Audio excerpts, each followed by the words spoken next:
Di tengah rimbunnya pepohonan dan sejuknya udara pegunungan, terbentang sebuah kawasan yang bukan hanya menawarkan keindahan alam, tetapi juga menyimpan kisah panjang perjalanan bangsa.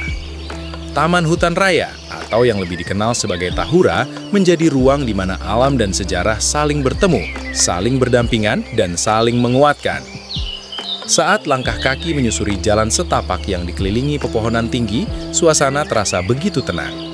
Suara angin yang berdesir lembut di antara dedaunan, kicau burung yang terdengar dari kejauhan, serta cahaya matahari yang menembus celah-celah pohon menciptakan harmoni alam yang menenangkan jiwa. Sekilas tempat ini tampak seperti kawasan wisata alam pada umumnya, sejuk, hijau, dan menenangkan.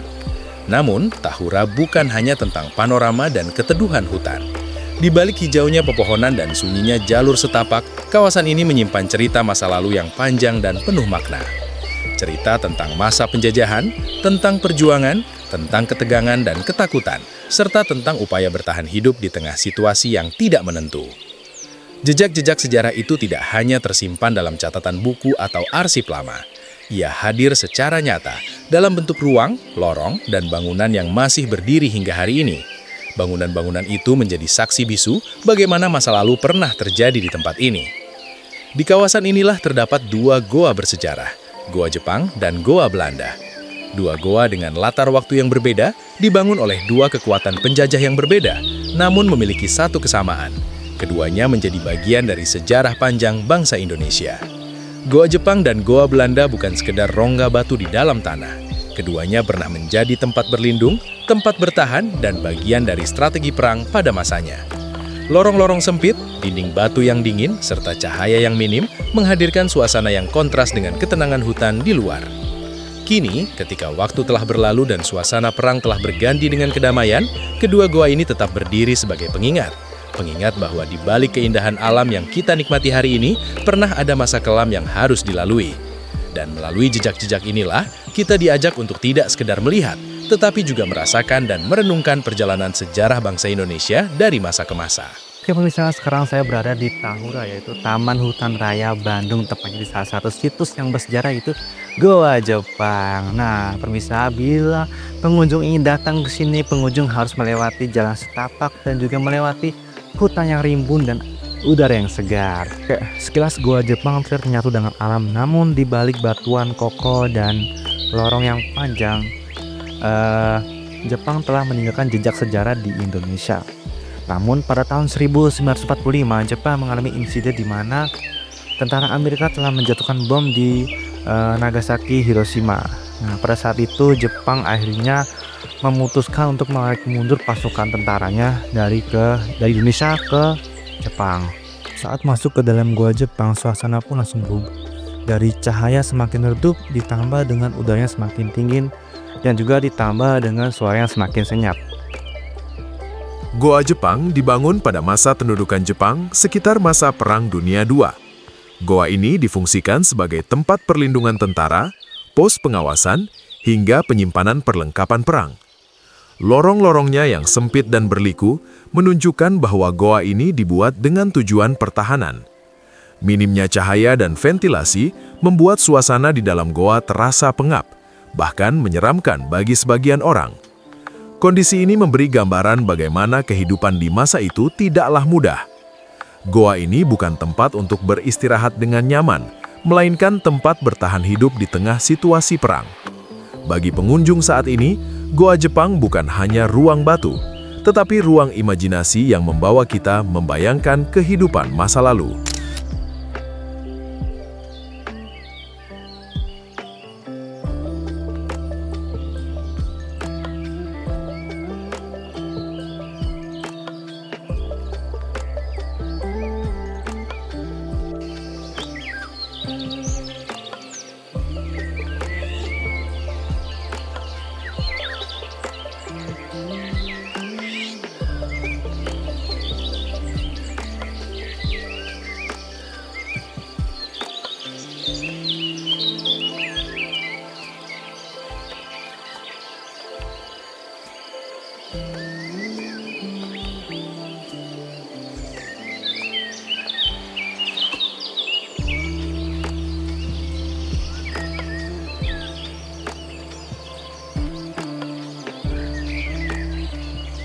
Setelah mengunjungi gua Jepang, perjalanan selanjutnya menuju ke gua Belanda. Dan gua Belanda tidak terlalu jauh dari sekitar gua Jepang. Saat di dalam perjalanan, pengunjung disuguhi dengan nuansa hutan yang masih asri ditambah dengan jalan setapak yang begitu jelas dan enak untuk dipijak. Nah, Gua Belanda merupakan salah satu situs yang bersejarah yang sering sekali dikunjungi oleh masyarakat. Dikarenakan Gua Belanda jauh lebih besar dan lebih luas, ditambah dengan bangunan di dalam itu jauh lebih jadi ketimbang Gua Jepang. Goa Belanda dibangun pada masa kolonial Belanda, jauh sebelum pendudukan Jepang di Indonesia. Goa ini bukan sekadar lorong bawah tanah, melainkan bagian dari sistem pertahanan yang dirancang dengan perhitungan matang. Fungsinya beragam, mulai dari terowongan penghubung antar pos, tempat penyimpanan logistik, hingga lokasi strategis untuk mengawasi wilayah sekitar. Jika diperhatikan lebih dekat, struktur bangunan Goa Belanda terlihat lebih rapi dan kokoh. Dindingnya menjulang lebih tinggi, ruangannya terasa luas, serta sirkulasi udara yang lebih baik membuat goa ini relatif nyaman dibandingkan goa peninggalan perang lainnya. Kondisi ini menunjukkan bahwa Goa Belanda dibangun dengan perencanaan jangka panjang, bukan untuk kebutuhan darurat semata.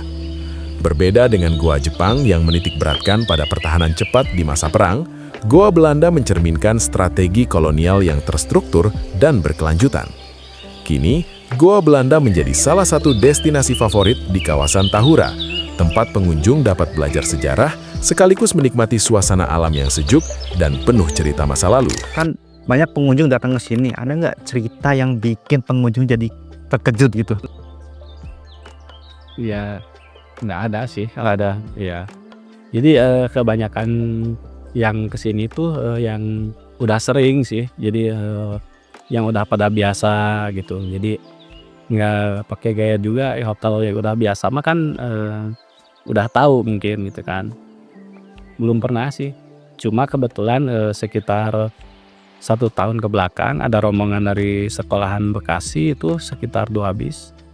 Kan di sini harus dijaga ucapan juga kan, nggak boleh sompral, kerasukan semua.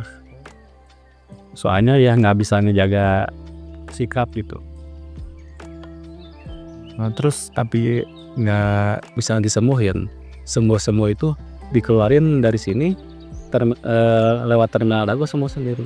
Terus dari Gua Jepang dan Gua Belanda, ada nggak fungsi khusus di antara keduanya nih yang nggak dimiliki Gua Belanda sama Gua Jepang gitu? Beda-beda. Si khususnya itu kalau ini mah kan hanya untuk khusus petingginya aja. Tinggi aja isinya ya. Kalau yang di sana prajuritnya sebagian di sana kan. Soalnya kan lebih luas. Ditambah kan ngejagain tahanannya gitu kan, ada ruang penjaranya gitu. Setelah mendengar cerita dari Gua Jepang, Gua Belanda nih, kan ada yang memiliki cerita khususnya Gua Belanda. Nah, apa sih pesan yang dipetik dari cerita Gua Belanda sama Gua Jepang nih, Pak? Jadi kalau menurut saya itu banyak pengunjung yang bilang lebih serem di sini gitu. Lebih serem di sini. Ya, soalnya kan masih kelihatan bentuk aslinya gitu. Kalau Belanda kan udah ditembok. Justru yang lebih serem yang Belanda kan ya ada ruang pembantaian juga. Saat masuk ke dalam Gua Jepang dan Gua Belanda, apa sih pengalaman yang dirasakan pada saat masuk tersebut, atau sekilas balik apa yang terpikir gitu lah?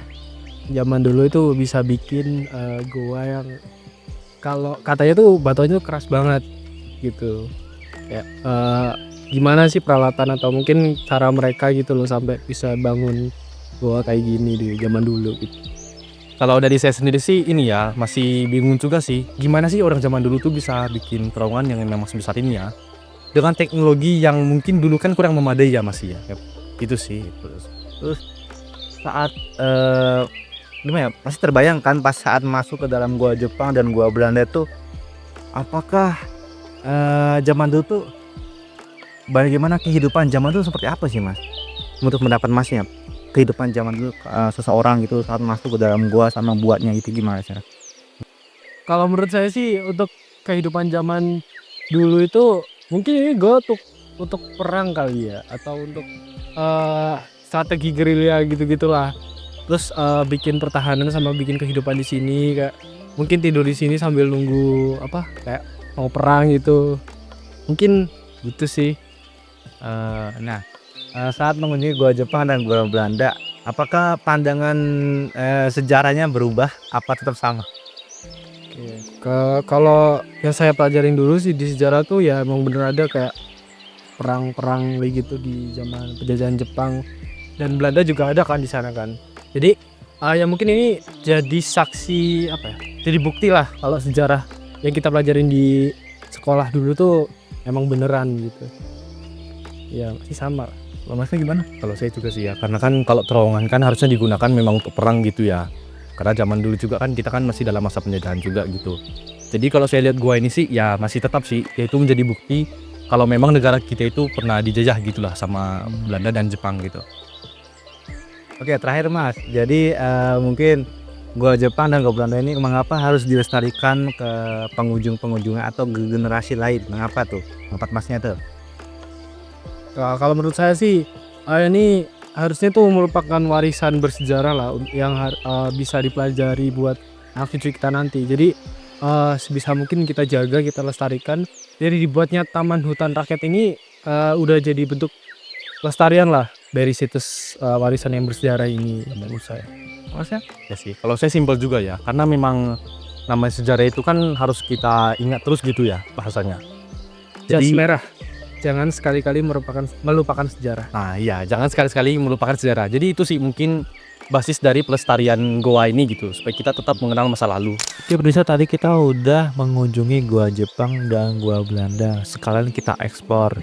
Nah, dan ditambah kita udah mewawancari beberapa pengunjung dan pemandu. Dari yang saya tangkap dari pengunjungnya sendiri mengatakan bahwasanya mereka kagum yang dibuat oleh bangsa kita, tapi dipekerjakan oleh orang Jepangnya sendiri dan juga orang Belandanya gitu. Pada saat itu penduduk Indonesia dijajah. Nah, rakyat Indonesia itu menjadikan pekerja untuk membuat bangunan-bangunan atau lorong-lorong atau gua-gua seperti ini untuk pertahanan tentara mereka seperti itu. Dan terdiam dan merasa kagum dan luar biasa bagaimana zaman dulu belum ada teknologi tapi bisa membuat hal seperti ini yang dikatakan mustahil.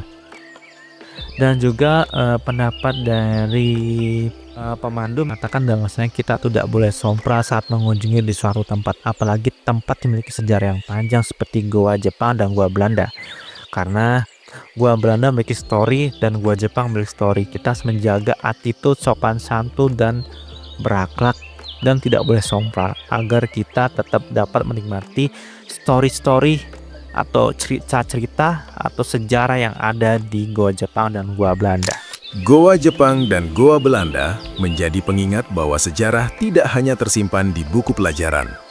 Sejarah juga hadir dalam bentuk ruang, bangunan, dan jejak yang bisa kita lihat serta rasakan langsung. Melalui kawasan Tahura, generasi muda diajak untuk mengenal masa lalu dengan cara yang lebih dekat dan nyata. Sambil menikmati alam yang asri, pengunjung juga diajak untuk merenung dan belajar dari perjalanan sejarah bangsa.